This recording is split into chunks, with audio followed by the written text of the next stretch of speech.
Touchdown, Chargers!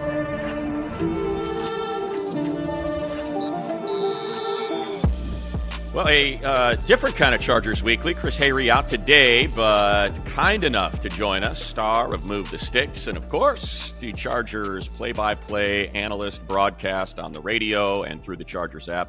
The great Daniel Jeremiah with us, someone who has been through this process before. So thanks, DJ, for hopping in because you know what it's like on Cutdown Day.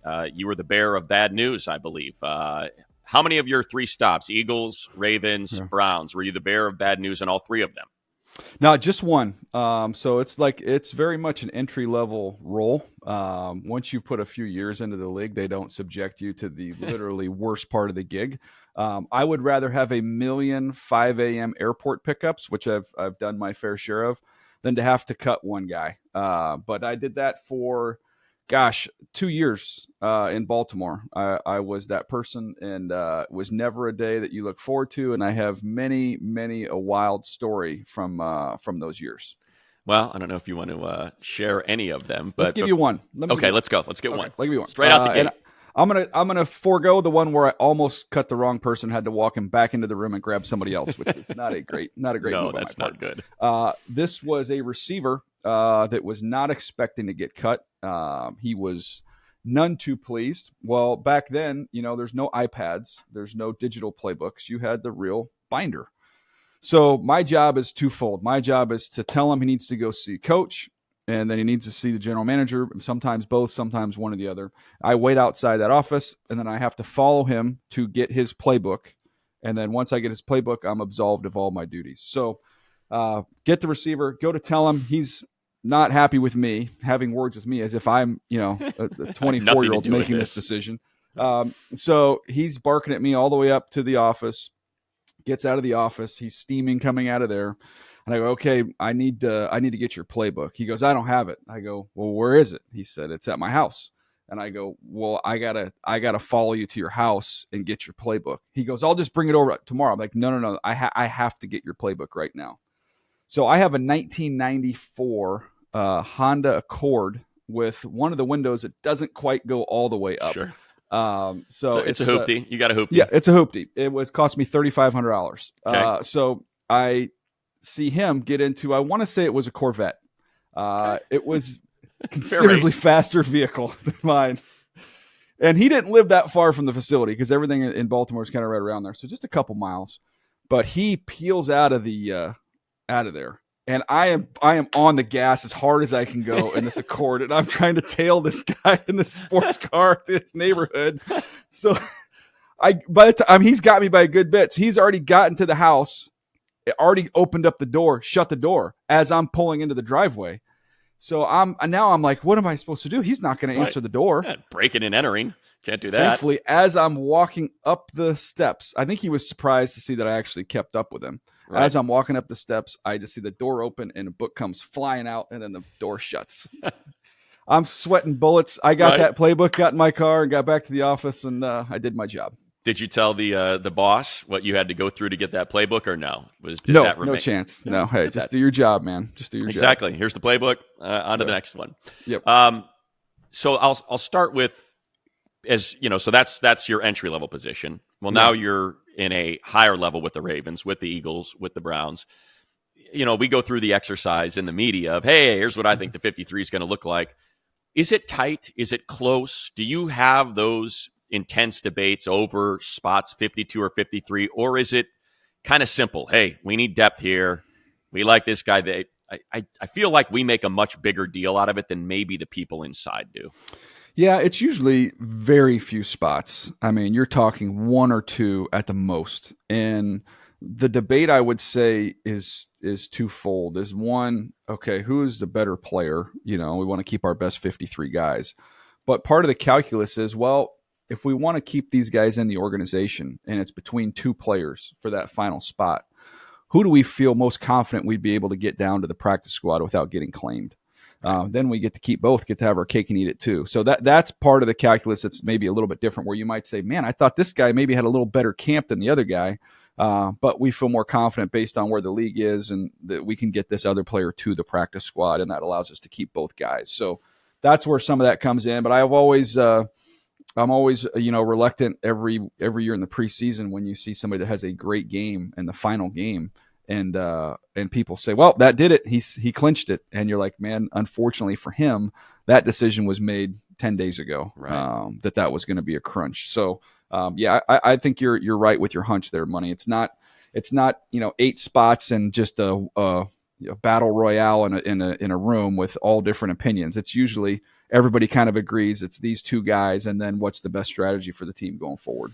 Yeah, and so let's start there as the jumping off point, because we had heard, and I think it was warranted. Tremont Morris Brash was having a good camp, had some Yeah. good one-on-ones out a couple days, played well in the preseason pressures, gets a pick six Mm-hmm. in the third and final preseason game, and they end up, and to me, we were talking about it, and we talked about it with Daniel Popper, put together my 53. I'm gonna pat myself on the back for 51 and a half. Didn't know Nick Nice. Neiman was going to start on the IL, and I had mentioned that it was down to Jefferson and Rice for my 53rd guy. But I think that speaks to your point, right? Like, hey, if it's down to Morris Brash and Brendan Rice, which guy do we think is going to get scooped? I mean, is that Yeah. maybe how you Yeah. would probably look at that? I would too, and I would also say that usually you're going to have the performance that other teams are going to see in the preseason games. They're not going to get a chance to see you at practices, so they're not going to have that knowledge or that information, other than maybe reading some clips. But a big factor of claiming guys from other teams is based off of your college grade of them coming into the draft process. So you're like, you know what, we had a pretty good grade on this player. We didn't select him. He goes to another team. Hey, we have a hole at this spot. We liked him coming into the draft, so that's the guy we'll take a flyer on. And with Morris Brash, unfortunately, didn't have a great pro day, so didn't run well. He doesn't look as good on the card, is what we would say it. So when you look up on the card, you have a card for every player in the league. Height, weight, speed. He's not going to blow you away with that. So there's a reason why he wasn't selected. So now you go, okay, well, I'm balancing what I saw. He played really well in the preseason, but gosh, our guys weren't maybe as high on him going through the draft process. Maybe that's part of the calculation there to say, okay, I feel comfortable we could get him down to the practice squad. Yeah, and I'll take the flip side of that, because I do, when Tony Jefferson was brought in, I remember Derwin was made available to the media that day. Mm-hmm. And he was talking about how excited he was that the two of them just kind of had a great connection when he showed up, and that he felt like, what he had seen already was going to free him up to move around on the field a lot more. And then we kind of watched Tony Jefferson. And it's like, yeah, this looks like a guy that hasn't played football in a year. Yeah. And then, I think Coach was talking about, well, it's not even he hasn't played in a year, but he also hasn't really been part of a regular rotation in the 2 years before that. So you're talking about a guy that really has not played football in 3 years. And I don't know if you saw it the same way I did, but to me, it just looked like someone that maybe had finally gotten up to speed. Like, hey, I'm now comfortable. I've got my reps. I'm in football shape. And I don't think there's, in my opinion, I don't think there's any question that game is why Tony Jefferson made the roster. I don't think there's any chance he makes the 53 if he doesn't do that out there that day. Do you think that they had made that decision before that game? Well, I mean, you talk about a closing argument. It's a heck of a closing argument. So I think he might have still been on the bubble. Maybe he was on the bubble leaning out, but I don't think it was a situation coming into the last game where they thought, okay, there's no chance he makes this team. I thought, okay, maybe he's part of that last little discussion of those last few guys. And man, that was an emphatic exclamation point there on the end of the preseason. But he's somebody that, I mean, you mentioned what Derwin, thinks of him. He's somebody that I've known for a long time. He's a San Diego guy. When he was, he's a couple years into the league. We had already got in touch with each other on direct message on Twitter, and he was talking to me about scouting. He was interested in scouting and asking questions, and he liked talking about players that were coming in the draft. So he definitely had a passion for it. And he, spent that time with the Ravens last year on that side of things. Right. But the safety position is one that I don't feel is as traits obsessed as some others. It's an instincts position. So it's knowledge, it's leadership, it's communication. That doesn't age, with those skills, and he has those. And I think even providing value, even if he's not, on the field, he's going to be able to provide value in the meeting room as somebody who's just an awesome dude, a great vet. And I think Harbaugh and the staff there, Jesse Minter, I think they appreciate some of those things he brings to the table, other than just the plays, the ridiculous amount of plays he made in the last game. Yeah, and I think when you look at it, just the way it's listed right now, you see 5 safeties, which seems like an inordinate amount of safeties, but really just look at it as defensive backs, because it does feel like, and I think the other part of him making it is that I think they look at JT Woods as a corner only now. Like, right? To me, that's, and he made the team. You talk about, well, now there is a traits position, right? And they look at JT with the traits, and now they've just got to develop the player.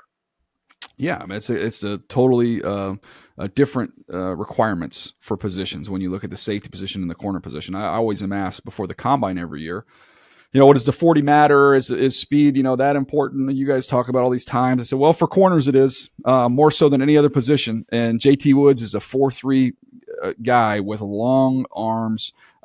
He can find and play the ball. He obviously did that from the safety position at Baylor. Now, it hasn't all clicked at the safety position. So, man, if you're going to draw a corner up in the lab, it looks like JT Woods. So I think it's smart. It's smart by the organization not to give up on him, to create this new opportunity for him at a position where I think he has a tremendous amount of upside. So that definitely benefited Tony, and I think that is something that could benefit the whole team, where you got two intriguing options there. One, because of the leadership and the experience of Tony Jefferson, and two, because of the athleticism and the upside that you get JT at corner. So when you're scouting corners, or when we're in the draft and you hear, oh, this guy's a boundary corner, this is a press man corner, the challenges that JT had playing that high safety, and we saw it. I think it's why he really struggled to get on the field a couple times. I think about the Atlanta game where you had some serious issues. Do you think he's strictly like a press man corner? Is he how do you view him growing into that role? What kind of corner is he? Well, I mean, just body type wise, you'd say you want him to get up and press people, use that length that he has as an advantage. And a lot of times when you're kind of long limbed, long levered, a little bit high cut, that when you're in off coverage, that can be a challenge. I mean, it's why a guy like Sauce Gardner is so rare. When you see a player of his size and length, that's so fluid and so smooth. I go back to my early scouting days with Antonio Cromartie, who Charger fans got a chance to see him in his prime as somebody who was tall and long, but yet extremely fluid and smooth. So, it's yet to be determined. I haven't seen enough of him at corner to see how he would play in all these different techniques. But, I mean, if you were just going to go off the eye test, you'd say, okay, that's somebody, we're going to start with him and let him get nose to nose. Yeah, so let's go to the opposite of the corner, right? The wide receiver. We had Daniel Popper on the no chance, Popper. No chance. We ruined it for him. And did he switch it to 6? He did. He switched it to 6, so bad. He got 51 instead of 52. But I don't think it would have mattered. I think he would have had Rice on there as the 7th wide receiver, and I don't think it was instead of Morris Brash. I think it was going to be instead of Patterson. I think is kind of what we're talking about. So they end up keeping 7 wide receivers. Look, I like Brennan Rice. I've spent some time with him. By all accounts, he seems like a great young man. You listen to Sanjay Lal, his position coach, to Greg Roman. They can't stop gushing about how hard he works. Coach Ficken about how seriously he took special teams as a path to try to make this roster. So you love to see that rewarded. September 8th, when the Chargers play the Raiders, do you think we're going to have 7 receivers on this active roster? No. Right. I don't think so. I would be surprised, very surprised. So, the interesting thing with him is that was a great battle with him and Simi Fehoko. And by all accounts, you had a chance to get out to more training camp than I did. But Brandon made some really nice plays in training camp. Unfortunately, just didn't, make it over to the game field to make those types of plays. Whereas Fehoko, man, when the games were rolling, I mean, he was literally the best. He was the best player on the field at times, and clearly the best receiver with what he was able to do vertically down the field. He's big, he's strong, he's tough, he's fast, he's got special teams ability. Like if you're going to say like who was your all preseason team, not just for the Chargers but across the league, Simi Fehoko would be in the mix. I mean, he had a phenomenal preseason. So. That was a good battle there with those guys, and now you kind of see as we get through the claiming process, and there'll still be, everybody kind of thinks these rosters are set right now. It's not the case. Still going to be some movement that takes place. You'll see a couple more trades trickle in here late. So I wouldn't say anything's set in stone at this point in time, but they're not going to have that many receivers active on game day. There's no chance. Yeah. They got to have guys out there. Special teams, you're going to need more linebackers, safety types. Yeah, and I think you just said it. We've already watched this the last 3 weeks. The churn, Joe Ortiz does not sit on his hands. We've seen tight ends, Tucker Fisk, Isaac Rex. We've seen linebackers, Shaq Quarterman, Savion Jackson. We've seen corners. They're bringing guys in. And so I think as they have an opportunity that we're recording this on Thursday, by the time this thing even posts, it's possible that this 53-man looks different based on what's available. The one position that I look at that I feel like, and everybody's going to talk about quarterback, understandably, when you look at who's available right now, I don't see anything there. I mean, maybe CJ Beathard, you've got Nate Sudfeld, Bailey Zapp. I just don't see anything there, knowing the comfort level that Justin has with Easton Stick. To me, there's a reason why the Browns kept 4. There's a reason why the Falcons have 3 with, $100 million man Kirk Cousins and a first-round pick. To me, that's all still getting worked out. It's a staring contest, and you're seeing whether or not you're going to drop these guys or someone's going to flip. What is that, DJ? Is that a 5th round, 6th round, 7th round pick? What do you think these teams are holding out for? Yeah, I mean, I think that's probably what you're aiming for. But I also think on the, there's 2 sides of it. There's the seller side and the price they would ask, and then there's the buyer side. And I go back to the Tom Moore quote, which is an all-timer, when he was asked as the Colts offensive coordinator.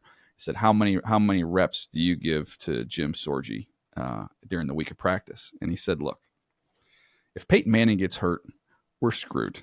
He goes, why would I want to practice being screwed? He said, Peyton took 100% of the reps. It's almost like, and I'm not saying that's the same case here with the Chargers, but what the thought process is, we're going to go get insurance, for Justin Herbert, or, hey, let's roll. If we're not going to even put it in our mind that something could happen to Justin, if at that point in time something does happen to Justin, you could make a case that there are some guys still out there on the street right now, Ryan Tannehill types, that are more attractive than the options you would have, which would also require a draft pick. So I think there's something to be said for thinking of things that way as well. Yeah, it's a great point. And look, we got recency bias on that front. Joe Flacco scooped up off the street, guides the Browns into the postseason, and plays at a high level. And I think Ryan Tannehill is the one name that everybody's pointing at. And I don't know, if he'll be picked up before then. If he's going to sign with a team now that 53s why would have you been though? If you're Tannehill, just wait. Flacco is your goal. That is your North Star.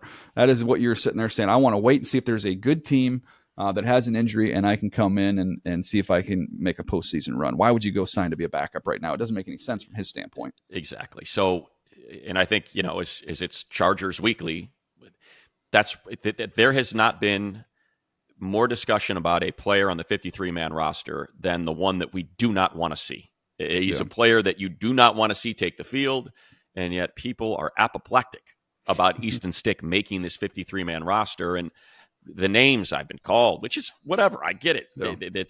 But just the year of shill, and Justin Herbert likes him. And I kept drawing the same comparison. Think about Phillip Rivers. He was the NFL's Iron Man. He played through everything, and Kellen Clemens was his guy. He liked him in the room. He liked sitting next to him on the sideline and looking at the film together and the photos together. That's just what I've envisioned this is, right? That's what this relationship is for Justin Herbert. At least that's what I feel like it is. So Kamani Vidal was what round pick this year?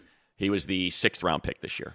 Okay. Dean Leonard, what was he? 7th round pick? 6th or 7th, yeah. I think 7th. Maybe 7th. I think you might be right, 7th. You just want to give guys like that away for somebody who may never play. That I always think of that when people say it only costs a 5th, it only costs a 6th, it only costs a 7th. Well, let me give you put some names instead of the picks on there. Jamari and Salyer. Just imagine, you're giving away potentially a good player for something that might not be necessary. Now, in a perfect world, would Easton have had a great training camp and lit up the preseason? Absolutely. Would you like him to have been better? Would you, is there a chance that there's something out there that you could have signed and maybe upgrade the position? Sure. But you are where you are right now. And I just don't think, I think they're looking at it saying we can trade a draft pick for someone that we don't even love. Or we can have two chances at this thing, which is Justin stays healthy, we're fine. And then something happens to Justin at the time, we still have veteran options that are on the street that aren't going to cost us a draft pick. Yeah, makes a ton more sense. You'd rather spend cash. Well, we're not Dean It's not Spanos, it's but not our money, I'd unfortunately. rather For spend your money, Mr. Dean, Spanos. than sacrifice a draft pick. All right, so let's get through it. 53-man roster. Yeah. To me, the one group that I thought was the easiest to predict was offensive line. It just didn't feel like Carson Barnhart Those were the guys was going to break in. So I will say I think center is something they could be shopping for. I would not be surprised if they're canvassing the league to see if maybe there is a center. I thought Brendan Hymas was solid, but to me that's a potential upgradable spot based on what's out there. I mean, any thoughts on the O-line and those 9 making it? No, I mean, I also, one of the things I like about the group is that, man, you've got a lot of guys that cross train. You've got a lot of guys that can play multiple spots. McFadden being one, Sawyer being another. Yeah. I mean, how about Foster Sorrell at guard? I went back and watched he's that. Been better. He had a couple really good reps at guard. Yeah, I like him better in there. And then, I mean, even to the point where you've got 2 tackles, that are, obviously Rashawn's healthy. He's the left. But if something happens to Slater, Alt didn't have any problem jumping over to the left side. That's where all his experience is. So you've got a lot of guys capable of playing in different spots. Trey, look at Trey, Trey going from tackle to guard. So, I think it's key. It's important. You have depth along the offensive line, but I would argue almost as much as the depth, just having the versatility where you can always get your best 5 guys out in the field.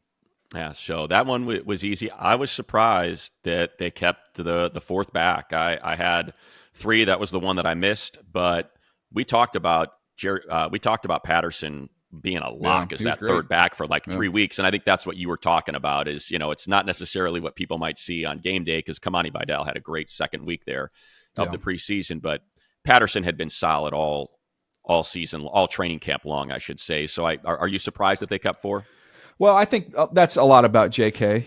I think, look, JK stays healthy. He has been unbelievably awesome, but it is what it is. He's had the injuries, he's missed time, and I think you probably want a little more insurance at the position.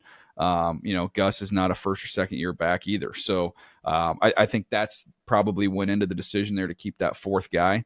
But man, I'll tell you what, I like the different skill sets that the group has. I mean, you got 4 kind of different style runners, and you're going to need, let's be honest, you're going to need all 4 of them. They're all 4 going to play.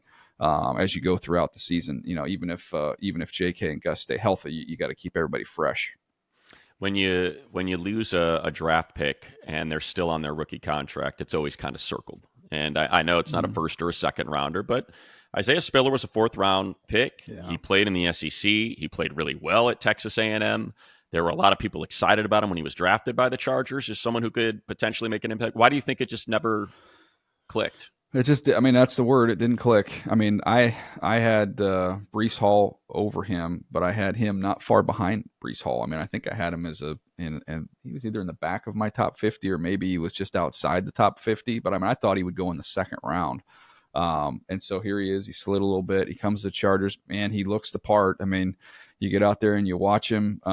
He moves. He can move well. He can catch the ball. That just never happened. And I don't know if it was more vision. He struggled with vision. There were, he got in some bad habits where his feet would kind of die on contact, where he wasn't playing to his size. So, it's hard, man. It's hard evaluating these guys and projecting them because college is a space game. You get people spaced out. The hash marks are different. You've got wide sides of the field. You can get these guys out in a ton of space. And you get in the NFL, man, it is restricted space. So you need guys who can make their own space, create their own space, especially as a runner. And Money, unfortunately, he just wasn't able to do that. And at some point in time, look, and it's easier, and it is easier to move on from guys when you didn't pick them. But it's still, as an organization, it was an investment. That's not easy to do, to just decide, okay, it's not happening, it's not going to work, and you have better options. And you got to be able to tell your team we're keeping the best guys. And he clearly wasn't one of the top 4 guys.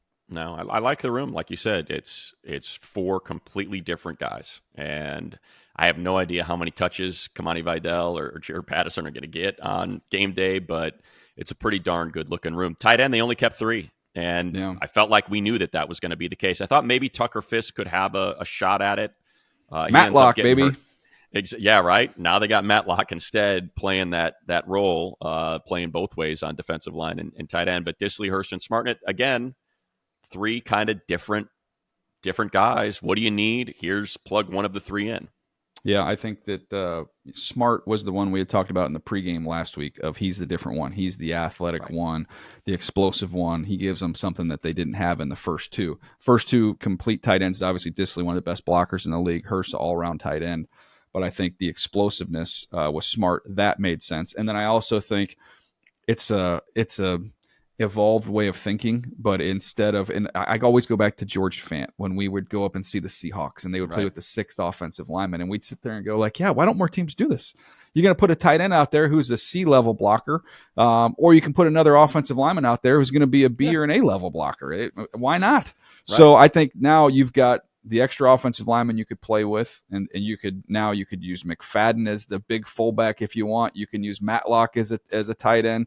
So they have a lot of different options outside of just having the letters TE next to your name to get into the looks they want to be in. Yeah, and I think, in terms of how they want to play, like, all right, no, that's not where I was going. Look at Michigan, Money. Look at what they did at Michigan. I mean, look, we saw 7 offensive linemen out there. We saw 7 on Saturday against the Cowboys. They ran out there with 7 offensive linemen.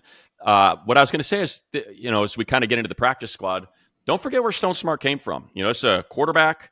Riverside City College here in town as a quarterback, goes to Old Dominion as a quarterback. His final year, he flips to tight end, only plays 8 games, and that's practice squad development. He didn't make the active roster. He made the practice squad. They continued working with him, developing him, and now, like you said, he's that athletic tight end that blocks a little bit better than Donald Parham, who really struggled in that facet, and I think is ultimately why they moved on. And that's why the practice squad is something that's important to keep an eye on, because that's a great success story out of the practice squad. We already kind of got into the wide receivers.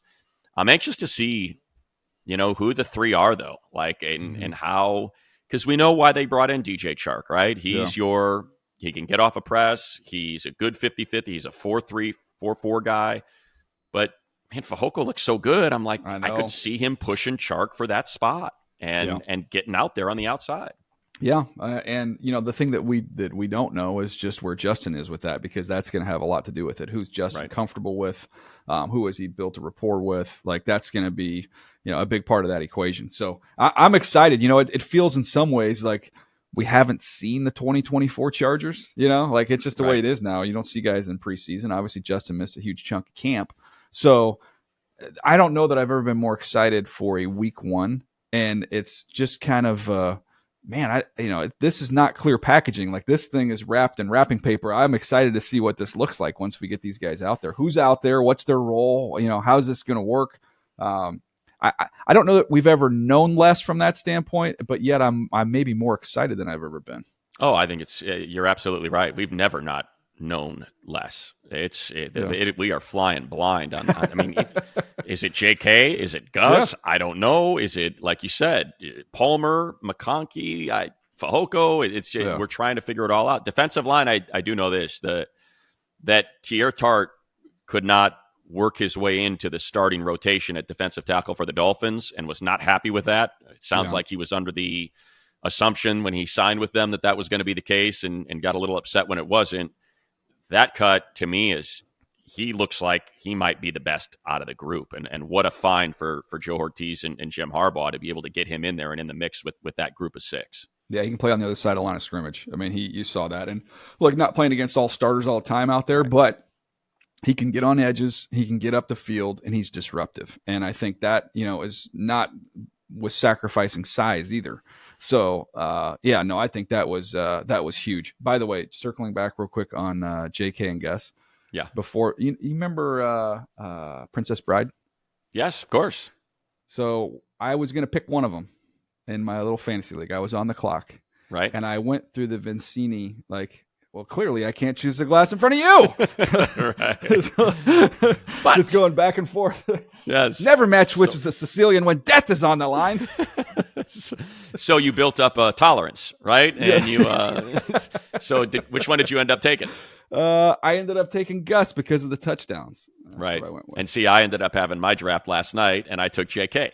Yeah. because of just the I don't ceiling. know. Because I think he was There's the two. fourth back I took. I was like, you know what? I'll take the flyer here and just assume he's going to be healthy, and you're going to look up and it's going to be 1,500 total yards and 6 touchdowns, and you'll be like, well, there we go. The two That's guys it. calling the games, and neither one of us have a clue. I love No, it. not a clue.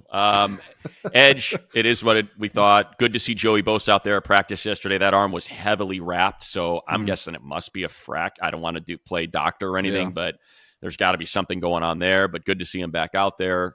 Linebacker, this might be the group that I am most excited about. As crazy Oh as that, yeah. I went back and considering watched Colson how this linebackers morning. are valued in the NFL today, but Yeah, finally seeing Junior Colson out there on the field on Saturday in that was Dallas, fun. right? The idea of him with Dan Henley, man, that is really exciting to me, and you'll do a better job explaining why than I could. You're talking about really going to be the future of the position for this organization, and Denzel Perriman's not giving anything up anytime soon just because of how instinctive and reliable and dependable he is. But you get a chance to see Colson in that game live and then go back and watch the tape. With linebackers, you talk about your eyes and your feet. Like he sees things, he puts himself in good positions, and then he can run. And then I always love the phrase "stopping power" as a tackler. So what does that look like? It means if I hit you straight up in the hole and it's me versus you, you're either falling forward or backwards. And with Junior Colson, you are not going through him. He has got tremendous stopping power with that size. He can range sideline to sideline. You saw him in coverage. He looked comfortable in coverage. So he's got just a unique skill set to go along with all the size that he possesses. And then you talk about Henley, who we gushed over last year. We wanted to see more of him. We made that well known on the broadcast over the games. But he's a missile. He's got that safety background. He has legit speed to the point where he looks like the fastest guy on the field at times when you see him out there. And to me, I think Junior is going to be able to be the nerve center eventually.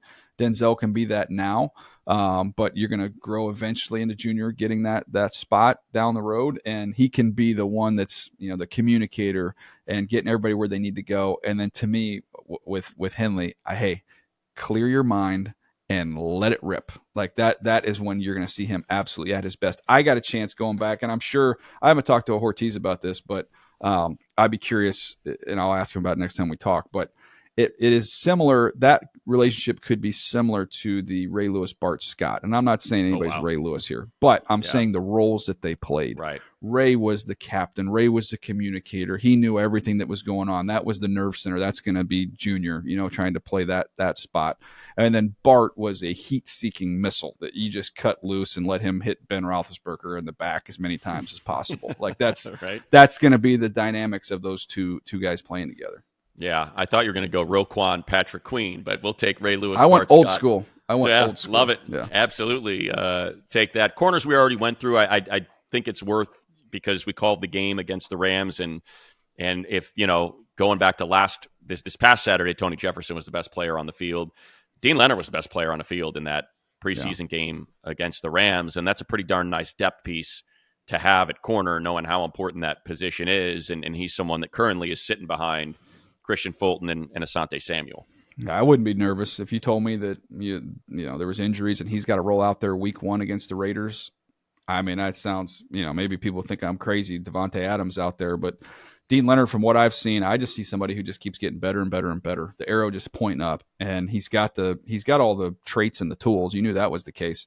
He's been great on special teams, and now you're seeing him play with confidence, on the defensive side of the ball. He gave up one catch where I thought he got kind of pushed off. I think it was in that Rams game down the left sideline. He got stepped on. I think he stepped on the guy's foot It was something. kind of goofy. It was kind of goofy, but I thought overall, outside of one play, he was outstanding.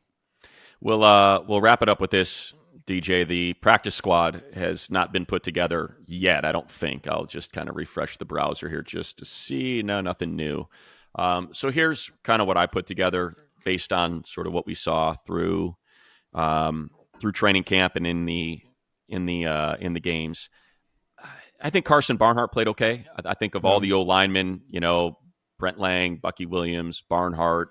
Bucky's on IR. I saw that. Yeah, right? that's right. Yeah. He hurt his knee. And so did McClellan. So, Bucky had his arm in a sling. That's what it was. Something along those lines. So, so Barnhart, like I said, I could totally see them looking around and trying to find something else there for depth. Yeah.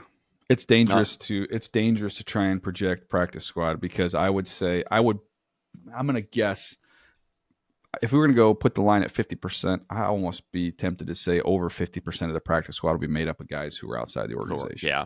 I mean, the ones, okay, so let's put it this way then, because I completely agree. These are the ones that I could see they may be interested in keeping around. Barnhart, Gerard Clark, just the size, the sheer size of him. He's got to be 350 pounds. I think Elijah Dotson's still a good, someone who is maybe just, right behind that group. Christopher Hinton, who was active on game day a couple times, and he's a Michigan guy, right? So I think there's that connection there. I thought Matt Hankins had an outside shot of just the versatility. They started playing him a little bit at safety and corner. Thomas Harper, I thought, flashed at safety as well. I'm not going to go through all of them. I would say, though, if you told me pick one of these, and of course, we always do this, right? It's always wide receivers, but I just think Jalen Johnson's got such great hands and seemed like whatever was asked of him, he was able to step up and sort of deliver, whether it was a contested catch, a third down catch or something. That was one that I thought flashed. Obviously, Shane Lee, that goal line stand sticks out, and then Tremont Morris-Brash, who we mentioned. I think you're on the right track. I also think that you just look around the league and try and find as many traitsy guys as you can.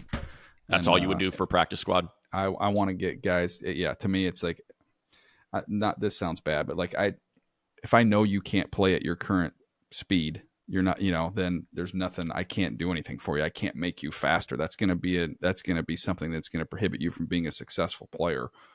I can't work with that. Whereas somebody else might be a poor football player, but man, he's got traits at the wazoo. Okay, that's what the practice squad is for. You've got all this natural, physical ability, and we've got a staff with a lot of guys who've coached at all levels, who are developers or teachers. So, and it's a big staff. We can work with that. We can help you get better, but knowing that you have the tools and the ability to do it, versus someone else who you're like, man, you're capped. You are who you are. That's a tough sell for me on the practice squad.